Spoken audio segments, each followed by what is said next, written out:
Hey friends, hey family. Well, today I did probably one of the most important interviews of my life. Definitely one of the most special. And it's coming at a time in history that I've certainly never experienced personally. And I know many of us, this is new for us. And we're all trying to figure out how we can better be a part of the solution. And having the honor to interview one of the most influential women in the world, Dr. Tererai Trent, humbled me. And she's going to bring a lot to you today. She's going to bring words of healing. She's going to bring actionable steps that we can all take to move forward in solidarity together and be a part of the solution. And so I want you, if you're listening, remove all distractions, clear the space, because this is one that is going to speak to you, and it's voices like Tererai's that are going to take us to the next level of humanity and what we need to do to come together and move forward. So here she is, Dr. Tererai Trent. Hi. Hi, how are you? I'm good. My heart's in distress from all that's happening in the world today, but I am grateful, more grateful than ever for my position, and just feel the heavy weight of responsibility to bring more light to the situation. And my heart is just broken. And so I'm very grateful and very excited to be with you today, Tererai. We did not plan for this interview to coincide with this time in history. We've had this interview on before the events happened, and right now outside there's people protesting. The world is upset. They're fed up. They're tired. They're looking for hope. They're looking for the right voices to stand up, more voices to stand up, more recognition and awareness for this situation. And I'm so thankful for the divine orchestration that brought you and I together today to have this conversation. And thank you for having me. And thank you for having me. All our hearts are breaking right now. But the good thing that comes out of having broken hearts, we begin to hear a yearning to make things right. Absolutely, that is the goal. And so today here I am sitting with one of the most inspirational women in the world, one of 10 women to have a larger than life statue in New York City. You're Oprah's all-time favorite guest. You've written incredible books. You have such incredible knowledge and wisdom to go from somebody who had 4 kids by the age of 18 to moving through and getting your PhD and becoming a world-renowned inspiration. I am so honored to be here with you today, and I am so excited and humbled to learn from you. So first, I just want to say thank you for being who you are. Oh, thank you for having me. Thank you for having me. And wow, I cannot take credit for everything that has happened in my life. As you read that book, you realize that I stand on the shoulders of many, and I stand on the shoulders of champions who believed in my dreams. And that's really what we're talking about now, and we're talking about in history, is how are we going to elevate more people? How are we really going to make more space for more people in the Black community's voices to be heard? And I'm excited to be a part of that army and to stand, and knowing that I'll never be able to understand what it's like, but wanting to stand and stand there and stand up for what's right, and to learn and to understand as much as I can to be a part of the solution. So we are all learning. We are all learning.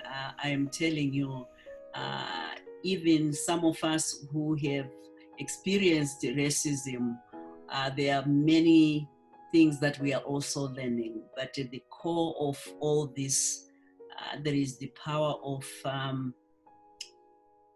making things right, but also there is the power of forgiveness.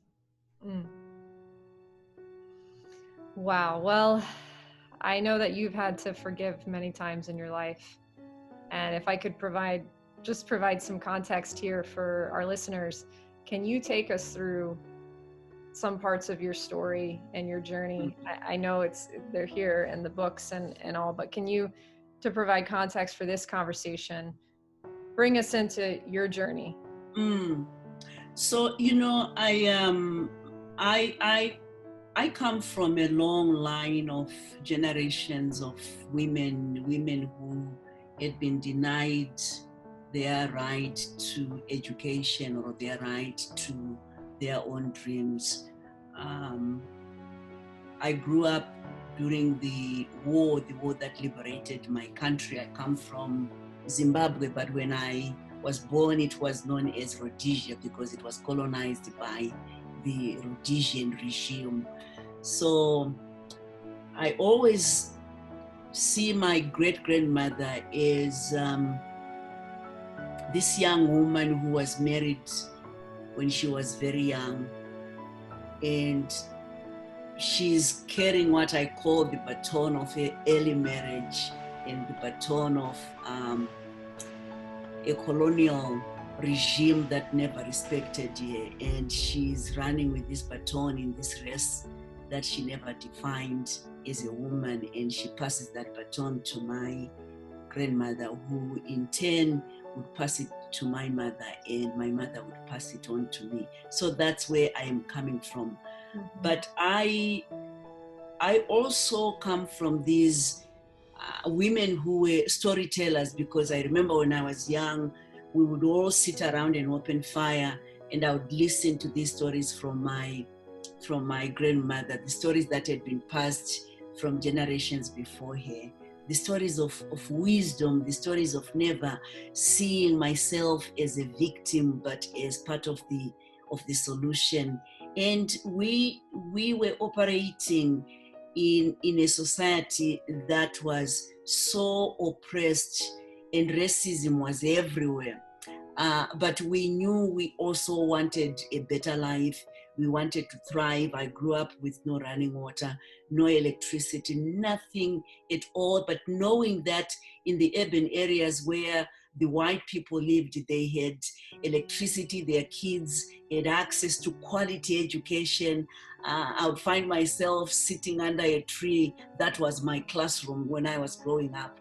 But I always wanted an education. So following the same pathway that generations of women before me had followed, at the age of 18, I was already a mother of 4. And so for those who read my book, they'll realize that I was married when I was 14 years of age. And by 18, here I was, 4 kids, and one of the babies died as an infant because I was a child myself.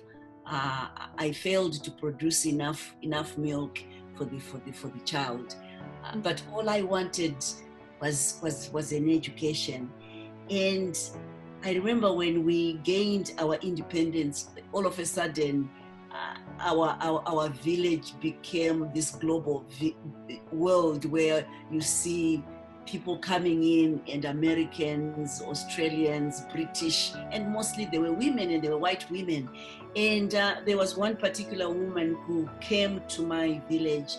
I was around 22 years of age, I believe, expecting my 4th child, and it was now my 5th because the other one had died. And she asked me one question that I'll never forget in my life. What are your dreams? I never heard anybody ask me that question. And I told her that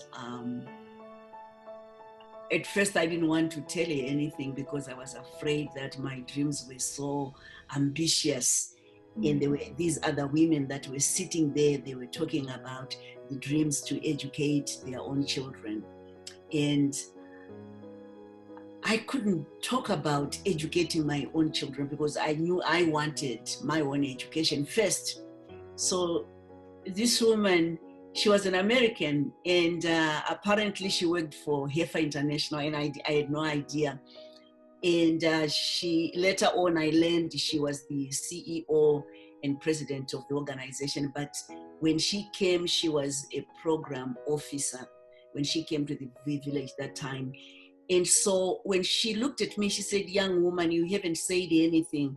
And I remember opening my mouth and hearing this voice that even surprised me. And I said, "I'm not going to talk about the education for my children. Neither am I going to talk about surviving, having food at household level. I want to talk about my own education. I want to go to America." There was silence. Wow. And I said, "I want to have an undergraduate degree. I want to have a master's, and I want to have a PhD." Silence. And I could feel and hear the other women, without even them opening their mouth, saying, "How dare you? Look at you. You don't even have a high school education to even think of going to America. What about the abusive husband? How are you going to deal with that?" And in those moments of silence, I felt marginalized. And before I could recover, this woman, her name is Jolak, this American woman, she looked at me and she said, "If you truly believe in your dreams, they are achievable." And I guess that's all I wanted to hear as a poor woman, an abused woman, a woman who had lived with racism her whole life. That's all I needed to hear from this woman. And she used the word tinogona, which means it is achievable. I couldn't believe it. At first I thought this woman must be crazy. She doesn't even realize that I am this mother, poor mother with no high school education. But there was something about the way she looked right into my eyes. Something inspiring. And I ran to my mother and I told my mother, I met a woman who made me believe in my dreams. And my mother said, "Tererai, if you truly believe in these dreams and in what this woman has shared with you, and if you work hard, not only are you defining who you are as a woman, but you are also defining every life that comes out of your womb and generations to come." And I knew my mother was giving me an inheritance. Wow. So I would end up writing those dreams down on paper, because my mother said, "Write them on paper and bury them." The word bury and plant are the same, deep down under the ground. So I would end up burying those dreams the same way we bury the umbilical cord or the birth cord. And it would take me many years to achieve my GED. Many years of failing, but many years of never giving up. But I come from a culture where the women believe in daily rituals, something that would ground us, that becomes a source of energizing our own faith. So bearing the umbilical cord has quite a significance, because when you bury the birth child of the umbilical cord of the infant, the belief is wherever the child goes, whatever happens in their life, the umbilical cord will always remind them of the importance of their birthplace. And my grandmother would always remind me, as well as my mother, to go to this place where I had buried my dreams and visualize as though I had already achieved them. And the Bible talks about without a vision, we are dead. And so the power of visualizing and the power of knowing that what I have planted, I have made an agreement with my maker, an agreement with God, an agreement with the universe. And that was going to be my source of inspiration, my point of faith in my life. And I would spend hours and hours sitting at that place and visualizing myself getting into an aeroplane and coming to this place called America. I truly believe America was a land of freedom, liberty. And after 8 years of my GED correspondence, I received a letter from Oklahoma State University that I had been accepted to undertake my undergraduate degree in agriculture. So I remember the day that I got onto that aeroplane and coming to the United States of America and arriving on campus. And it was such a feeling. So I would end up doing my undergraduate, my master's, my undergraduate in agriculture, my master's in plant pathology, and I would do another master's in public health because I was so much interested in public health. And then I would do my PhD, and I focused on statistics and measurements. It was a PhD in evaluations. How do you determine the impact of the resources that go to developing countries? And then, when I graduated with my PhD, I am thinking, gosh, when I buried those dreams, my mother had said something so profound that changed my life. She looked at that paper that I had written my dreams, and there were only 4, and she said, Tererai, I only see your 4 dreams, but remember, your dreams will have greater meaning when they are tied to the betterment of your community. So I would end up writing my number 5 dream that when I'm done, I'll come back and improve the lives of women and girls in my community. So as I am graduating with my PhD, and I'm thinking, how on earth was I going to fulfill that number 5 dream? Why did I listen to my mother? Because my mother said, your dreams in this life will have greater meaning when they are tied to the betterment of your community. Your dreams will have better meaning when they are tied to the greater good. And I couldn't find sleep. I couldn't find joy. I felt like those dreams that were buried deep in the soil were calling me to rise and to make changes in my community. My community is very poor, and it's in the remotest parts of Zimbabwe. Wow. And to think that many of the girls were denied their right to education, and not because of the culture. I hear people say that, but it is because of a colonial system that oppressed and marginalized Black people to the extent that they were denied education. And so many men would just go up to grade 5 or 5th grade and find themselves working in mines. And so whoever is working in the mines, they would say, the supervisor or the inspector of the mine would say, can you send more boys, but can they be a little bit educated? So that inspired a lot of men to educate their boys, because then they would bring income to the families. So those kinds of history is never told why girls were denied the education. So girls I would see myself and many girls being domesticated to be loyal wives, good wives, and the boys were being groomed to be bookkeepers, men who would bring income home. So you find many of my generations are not educated.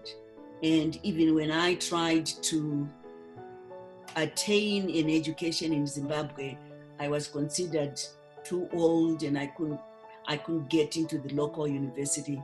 And that's the reason why I ended up coming to America. But also I had heard Martin Luther King talking about freedom and liberty. And I felt this was the land of freedom. And what a shock I got when I came to America to realize that freedom was for the few. But the good thing is the Black people, Black and brown, are finding their voices. And there are also many white friends who are tagging along and saying it's just wrong to enjoy this white privilege at the back of Black people's oppression.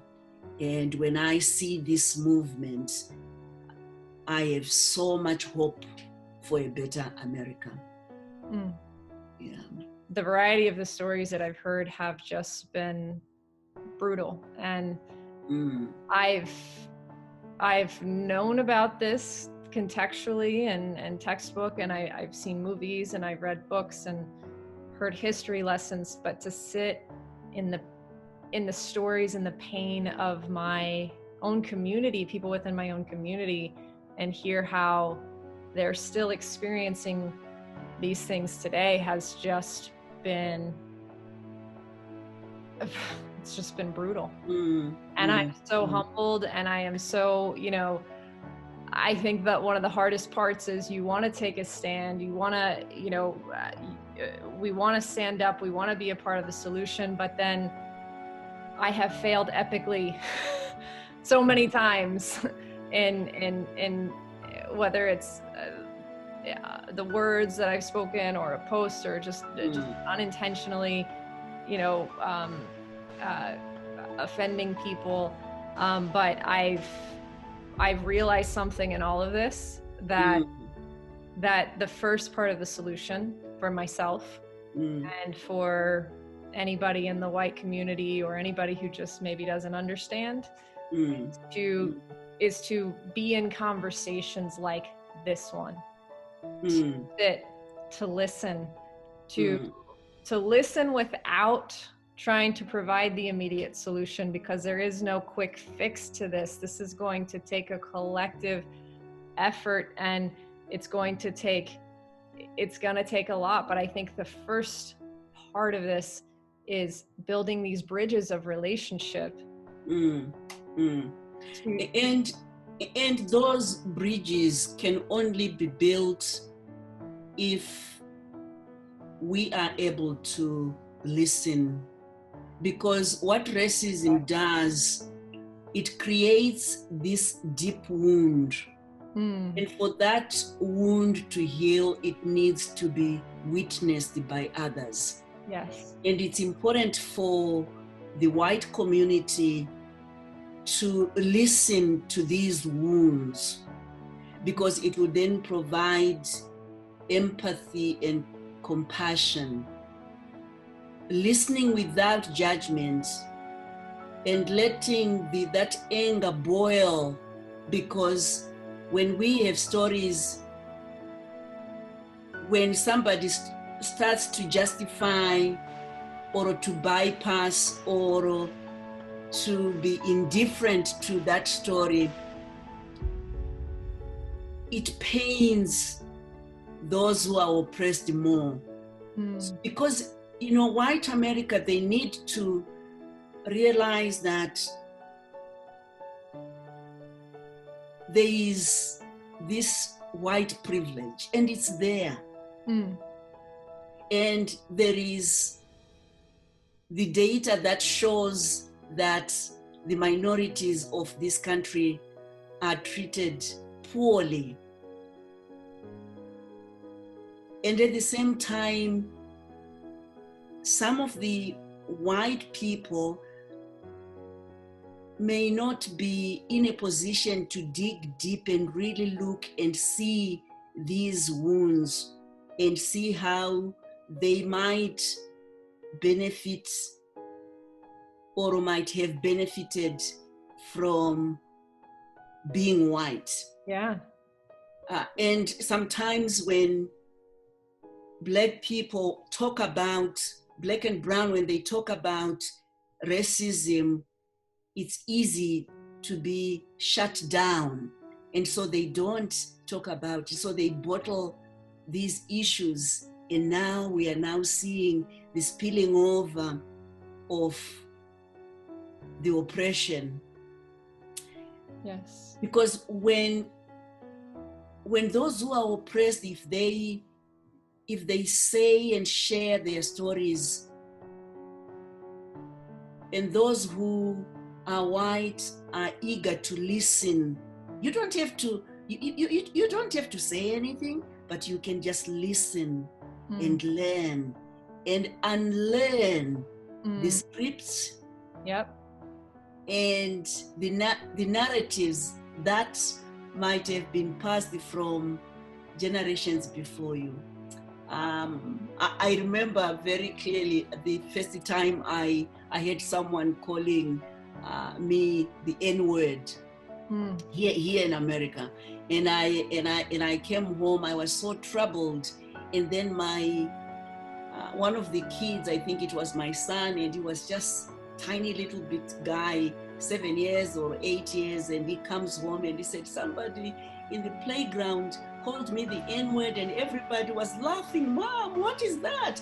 He's crying and I am crying, and my daughter comes home and she's also talking of the same thing. And when I tried to raise the issue with some colleagues, you know, the first thing was, if America is so bad, why can't we just go back home? And it silenced me. And I know there are so many people in diaspora who are being silenced. They also want to voice racism, but they are reminded, if it's that bad. But the thing is, racism is something that we learn. Right. Whether it's the white adults or of the white kids, they learn it. Right. We are born never to be hateful, but we are born to love and to forgive. Yep. So the question that I always have is, when I talked about my great-grandmother, she was born into this race, the race of poverty, early marriage, a colonial system that oppressed her. And as she's running, she's holding this baton, the ugly baton, and she's passing on that baton to my grandmother. My grandmother passes to my mother, who passed that baton to me. That's what happens with racism, with white privilege. You are born into it and you run because you received that baton of white privilege, the baton of racism. And some of it is overt. You don't even realize that you carry it. And you pass it on to your girls, or you pass it on to your kids, who pass it on to your grandmother. It's so wounding to both sides, the oppressed and the oppressor. We are all passing on something ugly. So I always ask, what soul wounds do you want to pass on to the next generation? And America is better.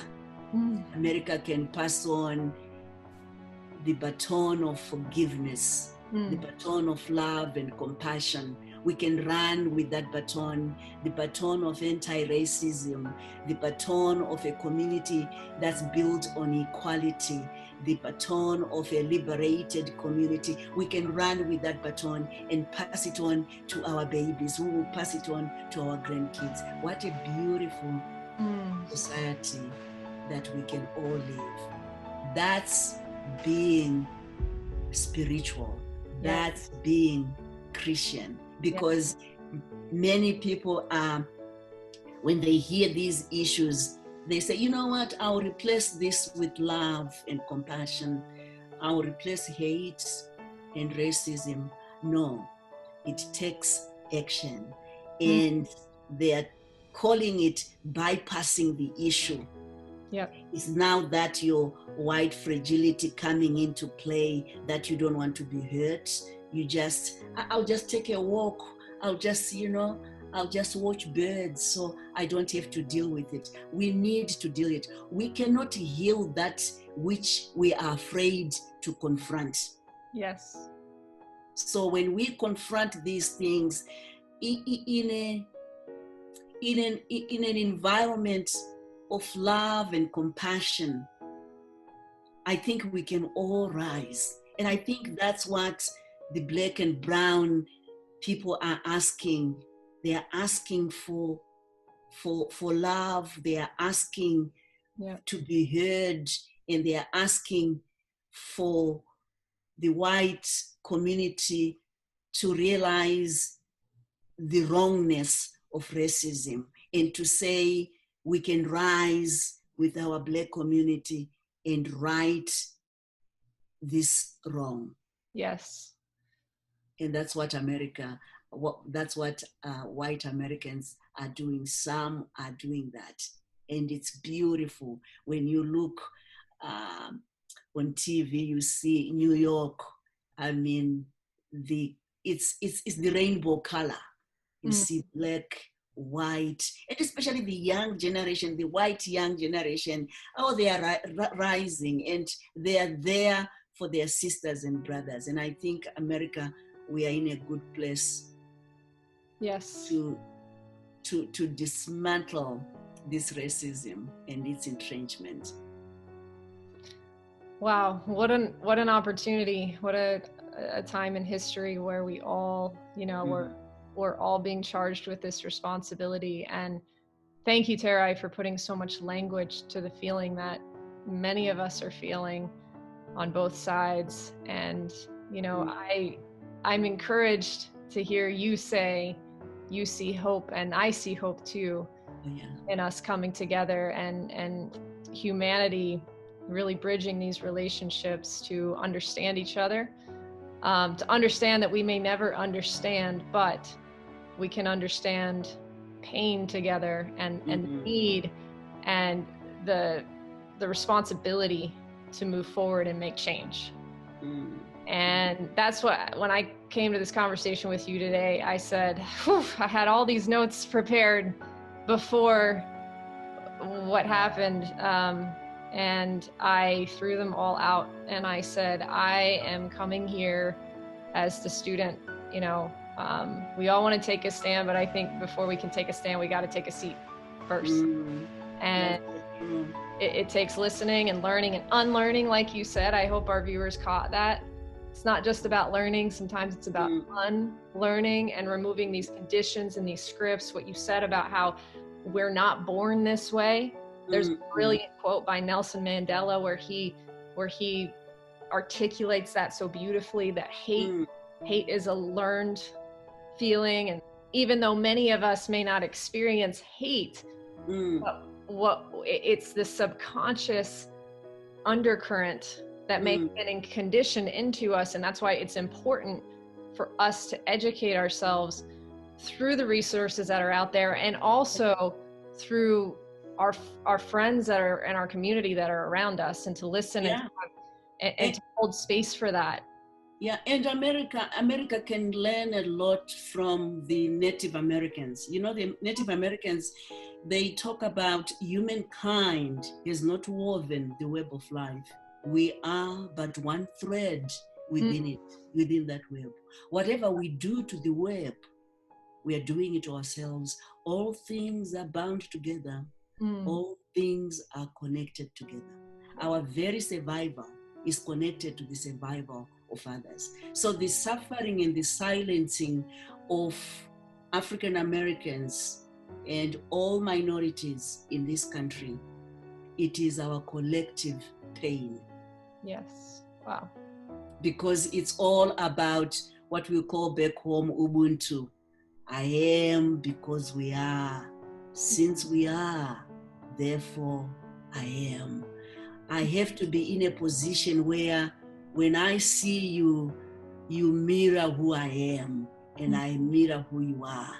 I have to be in a position where when I greet you, I say, Sawubona, which means I see you. And your response to me is, I am here, Tererai, to be seen with all my wounds and with my vulnerability, with all my joy. This is who I am. So in many ways, your survival is codependent on also my survival. Wow. And that's what makes humanity. Yeah. That is so beautiful. You know, we all have a heart that beats, and we have that thread that connects us, like you said, and we all have the ability to feel love and feel connection and to understand this is a humanity issue. This is not a political issue. This is about humanity and the way many parts of humanity have been oppressed. And what can we do, Tererai, if I were to ask you directly, because we've alluded to it and in ways I've picked up on what you've said, but can we really spell out, can we articulate it where, you know, our viewers, that we have their full attention, they're listening, they're ready to, they want to help. I think anybody who's watching this video, we want to help. So what can we do? Can you articulate? And I know it's so big. I know it's a tall order, but what can we do now? How can we start? I think just recognizing that we have benefited from our white privilege, and to be saying, in what ways have I benefited? And how can I make it right? And how can I also support people of minorities? How can I be part of their journey in a meaningful way? Because right now we might have a danger of people just saying, I hear you, as a way to say, gosh, let this be over. But we need to really dig deep within ourselves and ask the fundamental questions. How best can I be of service to the people that have always been oppressed? Yep. Read. There's a lot of resources out there. Familiarize yourself with the history of America and how it has been built on oppressing other minorities. You have to. I know it's hard to confront these truths, but they are there. Then you will begin to find forgiveness. You have to forgive yourself, because some of the things that are happening, it took an unconscious process. You didn't do it deliberately, but now you know better. You can unlearn going through the resources that are out there and make yourself available. Follow brown and black platforms. Be part of, be part of their movements. Why is it you find many of the brown and black, they follow our white sisters and brothers, their leadership and what have you, and vice versa, you don't see much of that? So is there an assumption that brown and black, they don't have the same intelligence as the whites? No. Just, follow them, be a friend and not this idea that, I have a black friend, or I'm married to a white person, or things like that, or we need to be more authentic, to dig deep within ourselves and make sure that we are building bridges. Yes. For everybody to thrive. And even in your teams, in your companies, get minorities to be part of it. Sometimes I'm surprised in America that Sunday, the day that many Christians see it as the holy day, the holy where they go and worship, and you find it's a day that America segregates itself. White people are on their own, black people are on their own, and there is, because we have different cultures. No, we are one. Yep. I am because you are. We are one. And that's where we can build compassion and forgiveness, when we realize that there is a respect, a mutual respect. We don't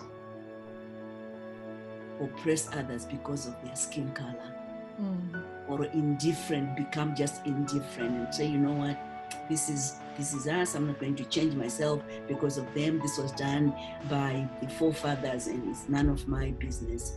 But it has to be our business because we are benefiting from it. Right. Yeah. Right. Yeah. When I hear sentiments like that, and we're talking about these wounds, it's 400 years of slavery that we're talking about, and how that you can't refute that 400 years of slavery isn't going to influence the world that we live in today. If we haven't collectively taken the time to remove these things from our bones, these scripts get embedded in our bones and our nervous system. If we don't take the time to identify them, create the awareness, and then heal them, nothing ever changes. And that's why I love your work and everything you talk about, and the Awakened Woman, and the conversation we had yesterday, and you talked so much about healing. And so we've talked about educating ourselves and making ourselves available and taking action, because empathy without action, it means nothing, right? So how can, for those that are looking for healing, how can they find healing? What are the ways in which they can heal these wounds that for some are just reopening because of these conversations in this movement? There are resources that are being provided right now, and I would encourage the listeners to look for those resources. First, you have to understand terms that are being used around you: white fragility, spiritual bypassing, your privilege as a white person. Get to understand what that means. And I know that's where most of the pain is coming from, just to think that I'm part of this ugliness, really. But no, the fault is not yours. But now you know better. You can make the changes. I always say that we should not be judged by the sins of our forefathers. But once we know how we are benefiting from those sins of our forefathers, then we have a moral obligation, a sacred responsibility to make right to what has been taken from others. Absolutely. Yeah. Absolutely. Well, I believe this is I believe this is an event in history that is so painful going into it, but it's going to bring about so much healing. And for my friends, we have my husband and I run an organization that's incredibly diverse. And we've been facilitating many conversations that are bringing people of different backgrounds together. And the one ground rule that we have in the conversations now is just stay in it. You know, we're family going into this, and we're going to be family coming out of it. And if there's misunderstanding, if there's anything, if there's heightened emotion, if we're just going to stay in the conversation, we're not going to leave it until we get it right, until we can figure out what we need to do to stay together. Unity is the goal. And then moving forward with that unity as we come up with ways in which we can collectively move forward. So I see, I as we all feel the pain and the suffering and the tragedy, I think a lot of people now are also feeling encouraged and hopeful. These protests, many of them that I've seen, are beautiful protests, you know, of people of all different backgrounds coming together and standing together in solidarity, and people on both sides praying together. And it's you know, it's amazing. It's almost like a miracle to see how brown, black, and white are coming together to say we have to make this right. I mean, it's just beautiful.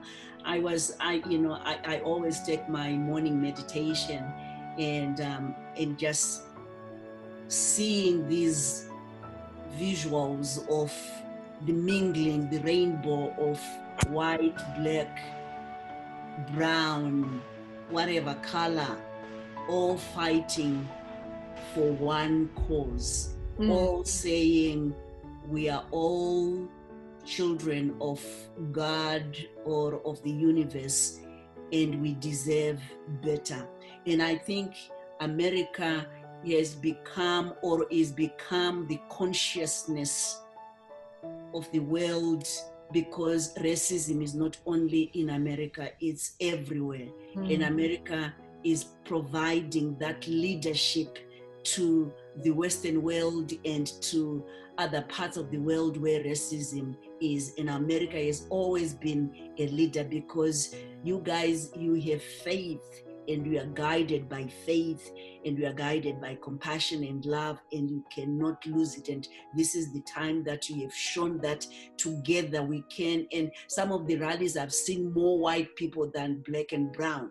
I mean, if I was my grandmother's age, I would go, la, la, la, la, la, la, la, la. The ululation to the powers to be, to say, yes, you have heard us. Yes, we can eliminate and dismantle this oppression that comes because of racism. Yeah. Well, thank you. Thank you for this. Thank you for this time. I know it's not enough. And I, you know, as I go to sleep at night, I feel, you know, everything I do, it can never be enough, right? Because it takes all of us. It does. And I thank you for being such a great teacher. I thank you for your fourth stream, because you're inspiring me, and you've inspired so many women around the world, and men around the world to do better, because we can all do better. And I want to encourage any of our listeners, if you haven't read The Awakened Woman, doesn't matter if you're not a woman, if you're a man, everybody needs to read this book and hear Tererai's story, and how she's overcome, and how she ignited her dreams and made them happen. And it's a great example. I love, you know, what Oprah Winfrey says about the book, because I think this is so important for the times as well. She says, if you ever looked at the world and felt an aching for one of its many hurts or injustices, this book is for you. And if Oprah says it, I don't know who else you need to hear it from. Oprah's saying it. Please pick up Tererai's book. And Tererai, thank you for being our teacher today. Thank you for being our teacher, always for dedicating your life to helping people find healing, and to helping them rise up and finding the resources to better their situation. You are people like you are part of the solution. And to have a white girl who was raised in the deep South in a small town in Alabama, to be in a conversation with you who you've grown up in Zimbabwe and you face things that I've never had to face. This is just a beautiful time in history, and it is an honor for me. Thank you so much for having me. Thank you. I really appreciate this. Thank you. And I pray for healing of America, and I pray for more action from our American friends to make this world a better place. Thank you. Well, we're going to get it right.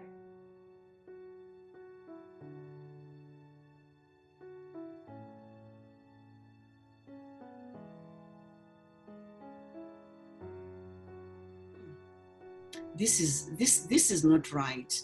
And but I didn't see that. What do you mean?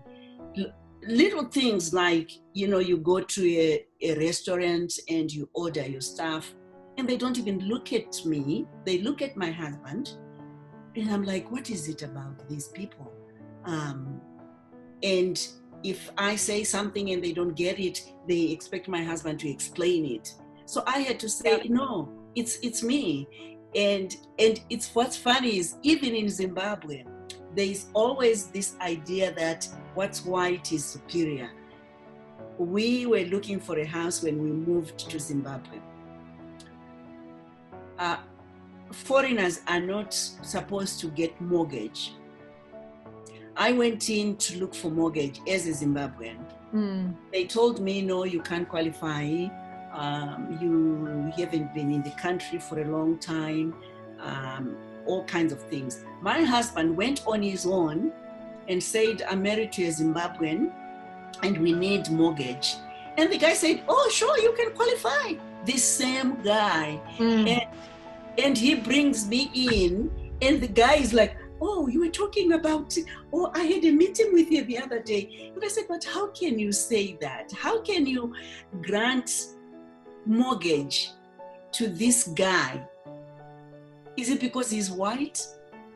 And I mean, he said, oh, you caught me. I am just so sorry. So it happens. I mean, my husband gets favors and I don't. Even here in this country, it's just, and the good thing is my husband, he will call on it. He will just say, it's just wrong. It's just wrong. So it's some of it, it's overt. Some of it, it's, you can't put a finger to it. That's why I always say the one who is oppressed is the one who is feeling the pain. The one who is not, you don't see it. And so you might become indifferent to that story. And it's important now for America to listen to these stories because they are real. Right. It's real. Yeah. Well, that's that. My eyes are open because, like I said, growing up as a white girl in the South, I didn't see a lot of things around me, but because I wasn't looking for them. I wasn't aware, I wasn't educated. And to hear that my friends experience things, nearby where I was without me even realizing, it was just because my eyes weren't open. And I believe, I had a girlfriend and she was white, and when in college we used to do chemistry together. She was blonde, young, and one day I came to class and I had a ticket and I said, Bobby, I got a ticket. And he said, I've never got a ticket. And I said, how can you not get a ticket? He said, well, because I am blonde and I have these green eyes. I just say, officer. And she's doing this. And it works, Tererai, it works, you do it. And I said, okay, I'm going to do it. Oh boy. So we came together and I said, but I did it. It never worked for me. And she said, this is the South because of your skin color. And she was such a young woman. And I said, how do you know that? I said, I know it. Wow. Yeah. So those are some of the privileges that, you can get away without getting a speeding ticket, but a black woman will always get a speeding ticket no matter what. Yep. Wow. Yeah. That's and again, people just, they haven't seen it because they haven't been looking for it. Their eyes haven't been opened, and I'm thankful for this movement for opening so many people's eyes further, mine included. You know, I think hearts are breaking, but they're breaking open. Yeah. For more awareness, for more understanding, for more empathy, and for more desire to change. And that's what we're going to do, because I just, you know, I don't know what that's like, you know. Yeah. But I hope it's not going to discourage a lot of people, because some might say this is so overwhelming. I can't deal with this. And then they just become more silenced and never become part of it. So I hope that the heart breaks open wide in a way that it allows for new healing, for new information to come in. Yeah.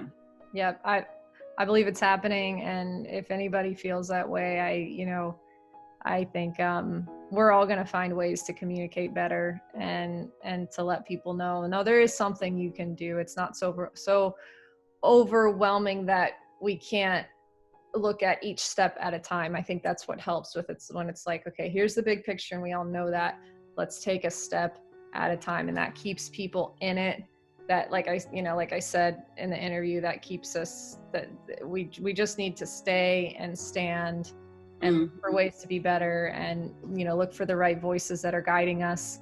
And that's how we're going to make it. There are many voices. I'm telling you, there are so many of African American women who are articulating these issues in a way that brings more clarity.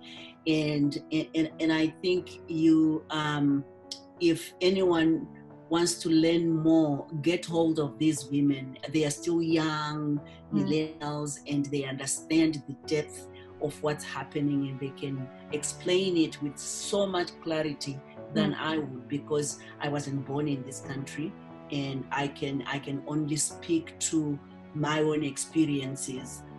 But what I know, racism is racism no matter where. Yeah. And healing is healing no matter where. Yeah. And that's the thing. And I think you do a pretty good job.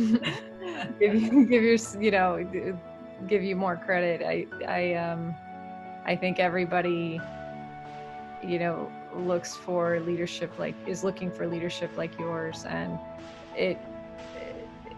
yes, you weren't born in this country, or you didn't experience it in your earlier years in this country, but it's, like you said, it's everywhere.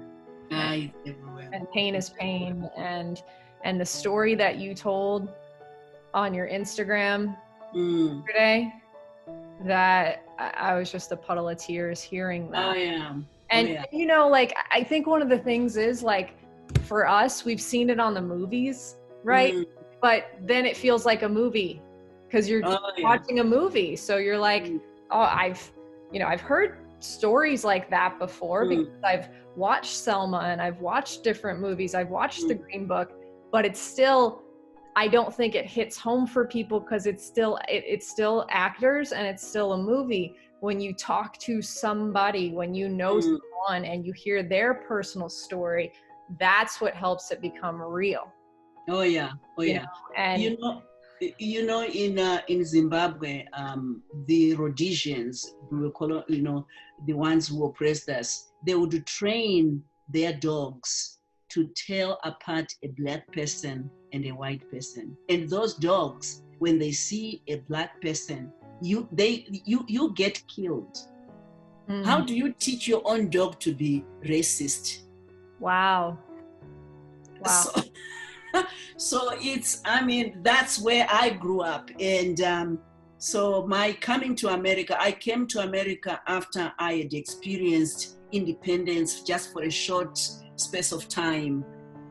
Yet my childhood and part of my adulthood, it was in that era of a colonial system, apartheid, where whites on their own, black on their own. So I experienced that independence and came to America feeling like, oh my gosh, now this is full liberation. America was, I mean, I I just thought, my goodness, how do I make it in this country? Then I knew that I needed to dig deep within myself to find strength within myself, and not to expect the other person to find the strength. I have to be the one to forgive, because otherwise I would have stayed with this hate and see everybody as racist. But I also met many of my, so-called friends who were not, they were racist in their own way, but knowing that they didn't understand it's racism. Right. Up until we started opening those discussions. And America surprised me. Seriously, it did. And then to see the Black women and men just going through all kinds of stuff in their lives. You talk to this woman, she tells you her husband or her boyfriend is incarcerated. You talk to this one, they tell you all kinds, and you just think, oh my gosh. And the same experience that they are telling you, when you take those experiences to the white community, they just say, you know what, Black people are thugs in this country. Oh my gosh. And that's the reason why they go to prison. But, well, can't you see the disparities, the economic disparity between Black and white? When Black mothers in this country, when they go to hospital, many with babies, they die giving birth to their babies. And many of their babies, somehow they are not treated well. And you just think, what is it? I mean, the statistics are so out there, but people somehow, they find a justification because it's much easier. It's that fragility. Yeah. About. Yeah. It's an uncomfortable thought. People don't like uncomfortable thoughts. Yeah. Out of their bubble, but I think people are having less and less of a choice now. This movement is pressuring people. Yeah, but leaders like you in your communities are the leaders that are going to help America heal, because the work that you do is being the midwife to those who are wounding. And I think you are coming up with a good approach where you are saying, I am also learning. And I think many of the brown and Black people, they want to hear that. We are all learning. And but as I learn, I'm also unlearning, because for learning to take place, you also have to unlearn, to remove whatever is in your system, so that you pave way for new learning. Yep. Yeah. That's it right there. Yeah. Thank you. All right. So much. Thank you for your time today. Oh, thank you. Thank you for your grace in my questions and how I and many of my community are learning. Just thank you. Thank you. You can edit some of the stuff. Maybe, I don't know, but I don't. I'll take a look through it, and I actually hit record again because you were saying some really good things. So I might insert some of this conversation but you know what? I think people want real talk, and I think we went there, and so I'm excited to see how this speaks to people and provide some healing.